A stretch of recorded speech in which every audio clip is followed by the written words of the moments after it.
Hello, my name is Will Barbour. I'm a senior research scientist at the Institute for Software Integrated Systems at Vanderbilt University. I'm also one of the technical leads on the I-24 Motion project and testbed.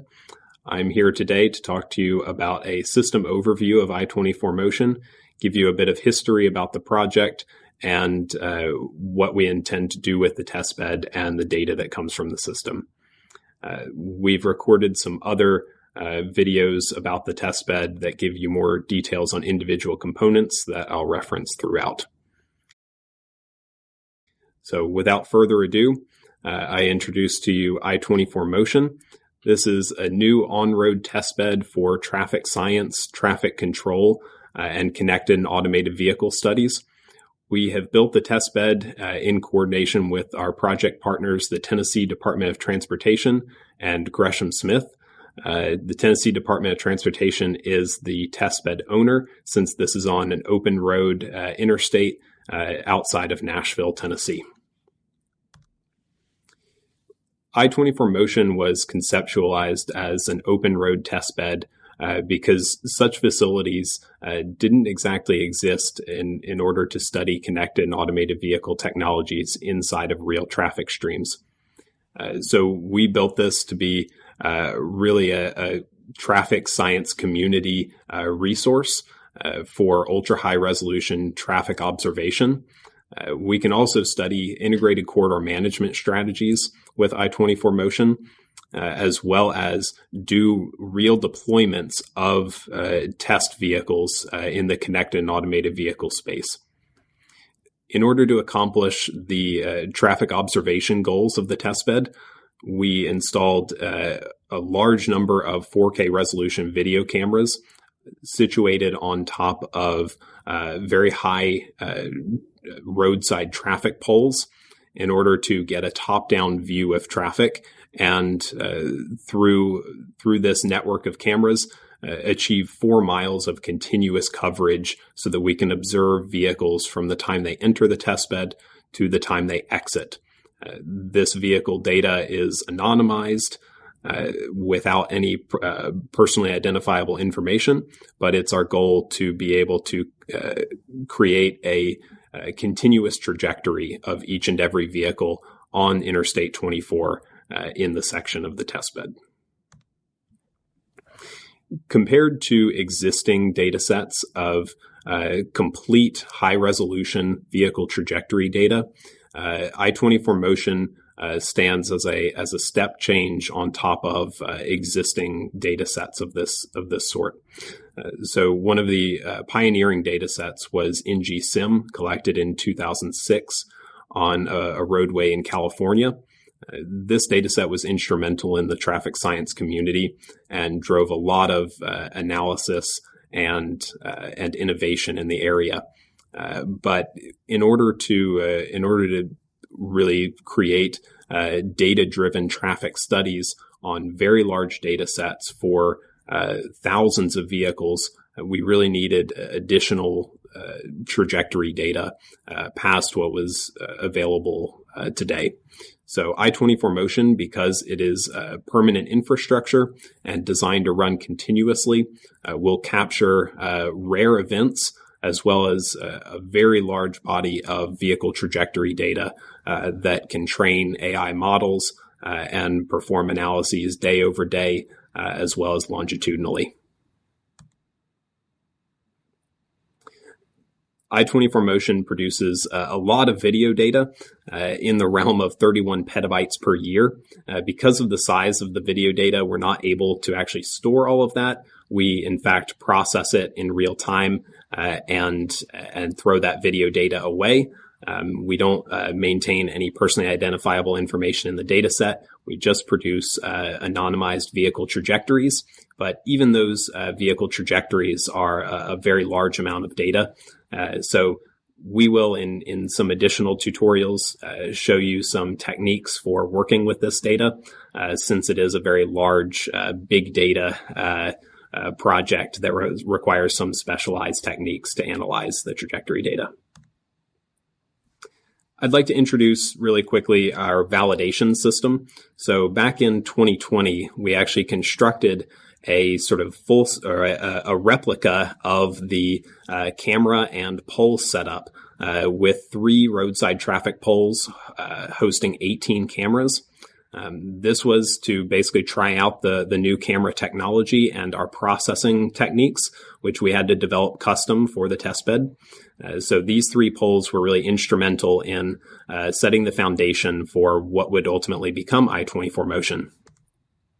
We started construction of the full system in 2022, early in the year, and finished by November 2022 with the installation of 40 new poles and 276 new cameras. These poles are spaced approximately 550 feet apart from each other. This was a lesson learned from the pilot system where we had 500-foot spacing, and we found that we were able to increase this slightly and cover a little bit more roadway with the available infrastructure. We also upgraded the cameras in between these 2 systems. We now use a camera that allows us even more precise timing of each video frame. So this was an important feature to increase synchronization capabilities of the cameras, since we do have 276 of these. Synchronization between cameras and between poles in terms of time is extremely important.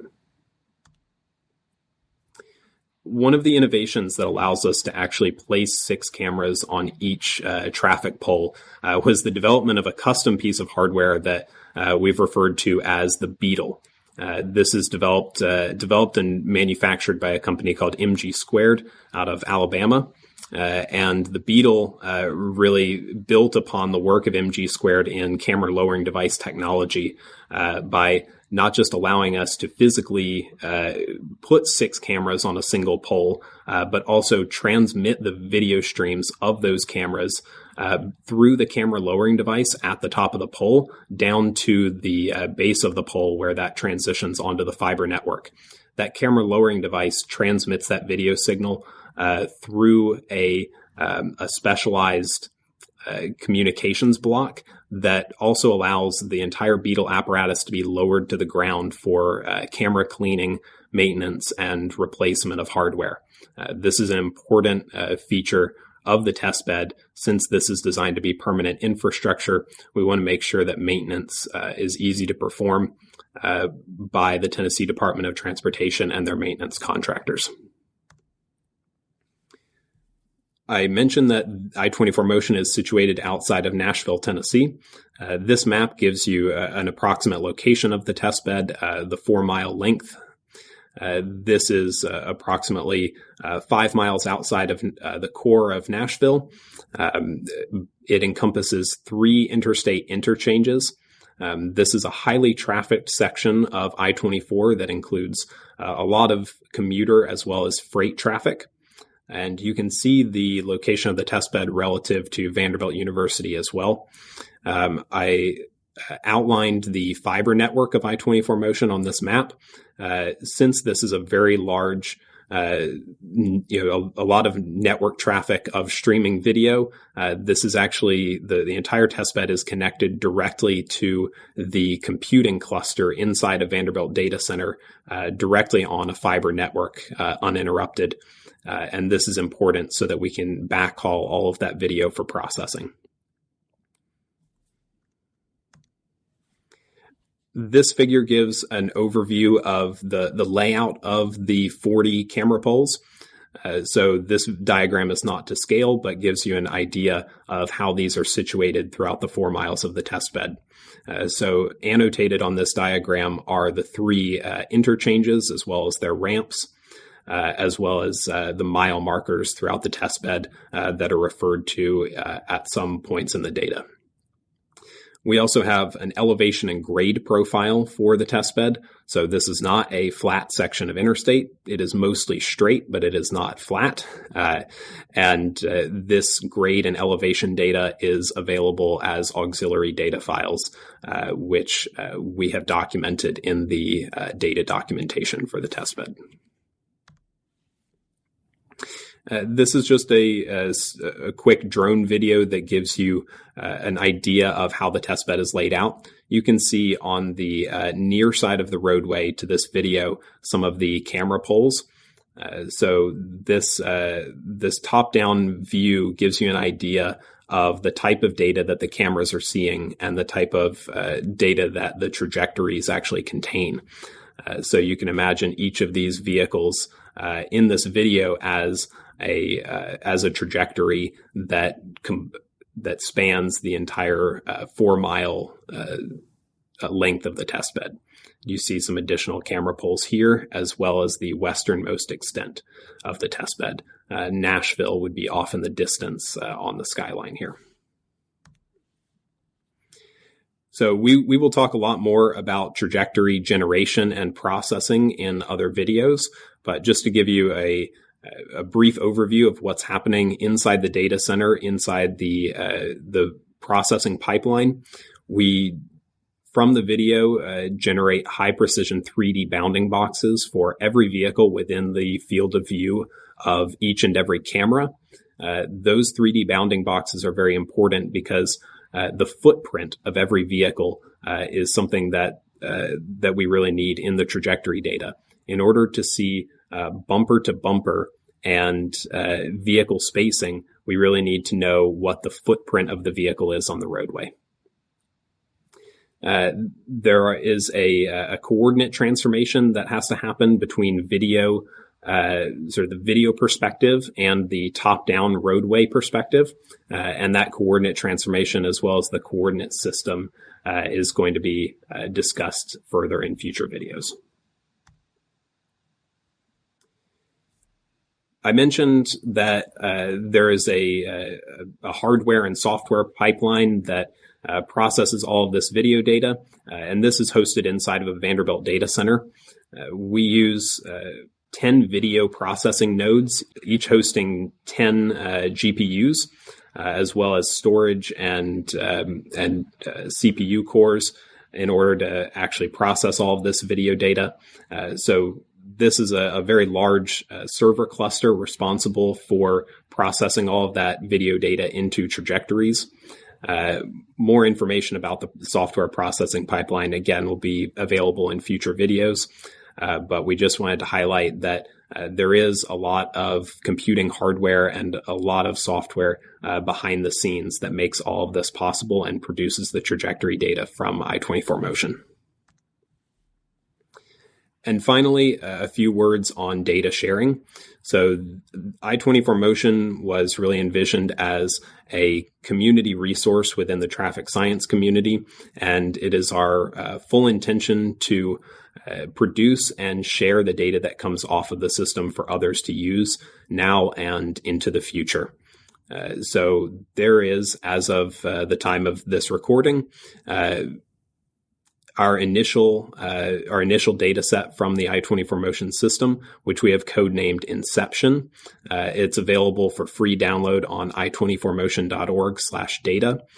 That website is also where all future data will be posted for download.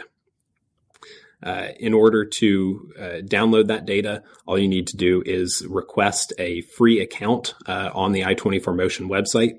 That will get approved as quickly as possible, and you'll have full access to all of the Motion data sets, as well as their auxiliary data and documentation. A note about data versioning. Inception is currently at version 1.0. In the future, we intend to release new versions of the Inception dataset, as well as new versions of other datasets on I-24 Motion. This versioning will correspond to advancements in the software pipeline. So you may see trajectory completeness improve over time as we reduce the fragmentation of trajectories, which occurs due to occlusions and other artifacts in the data. So look out for new versions of the data, but we will make sure to retain an archive of old versions as well as the documentation that supports those old versions. Also of note, are some rare events that have already occurred in the dataset and are already part of the inception data that's available on the website. These include a couple crashes that occurred on the testbed during data processing. These crashes offer a unique perspective of how traffic evolves on the corridor in the presence of a disruption and can be interesting to study. So we encourage you to look at the data repository and the available data sets and explore the I-24 motion data now and into the future. If you ever have any questions about the system that are not covered in these videos and are not part of the data documentation, feel free to email the I-24 motion team or post a question or issue on the I-24 motion issue tracker. The I-24 motion team regularly checks that repository and responds to issues and questions on GitHub. So please feel free to interact with us there or by email. And we look forward to all of the traffic science discoveries that the community is able to achieve through the use of I-24 motion. Thank you.